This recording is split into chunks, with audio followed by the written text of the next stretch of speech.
Tollywood অভিনেত্রী পায়েল সরকার বর্তমানে একাধিক সিনেমায় কাজ নিয়ে ব্যস্ত রয়েছেন।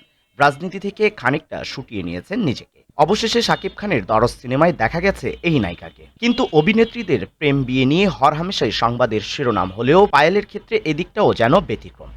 প্রেম কিংবা সম্পর্ক নিয়েও তিনি কখনো সংবাদের শিরোনাম হননি। অথচ তার সমসাময়িক সময়ের অনেকেই বিয়ে করে সংসারে মনোযোগী হলেও এখনও ছাদনাতলায় যাননি অভিনেত্রী। পায়েল নিজেকে সিঙ্গেল বলেই দাবি করেন এখনো। সম্প্রতি দাদাগিরিতে এসে আরও একবার সম্পর্ক প্রসঙ্গে কথা বললেন অভিনেত্রী, যেখানে পায়েল জানালেন কেন তার জীবনে প্রেমিকের স্থায়ী জায়গা হয়নি। পায়েল বলেন তিনি কোনো সম্পর্কে যেতে পারেননি, কারণ তার বাবা মা বিয়ের ক্ষেত্রে নিজের পাশাপাশি পরিবারের সবার সম্মতি থাকার প্রয়োজন।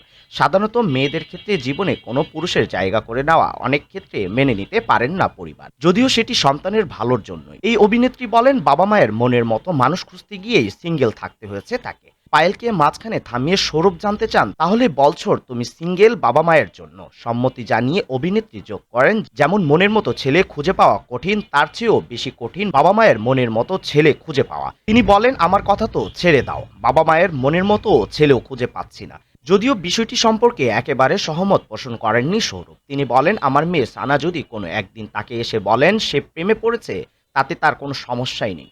বরং তিনি বিষয়টি নিয়ে সামান্য যেটুকু জানার প্রয়োজন সেইটুকু জেনেই ছেড়ে দেবেন। এর বেশি তিনি বিষয়টার মধ্যেই ঢুকবেন না। এর উত্তরে পায়েল বলেন এক্ষেত্রে সানা অনেক বেশি লাকি। তবে তিনি কখনোই পরিবারের কাছ থেকে প্রেমের বিষয়ে এভাবে সাপোর্ট পাননি, যে কারণে কিছুটা আক্ষেপও রয়েছে জীবনে।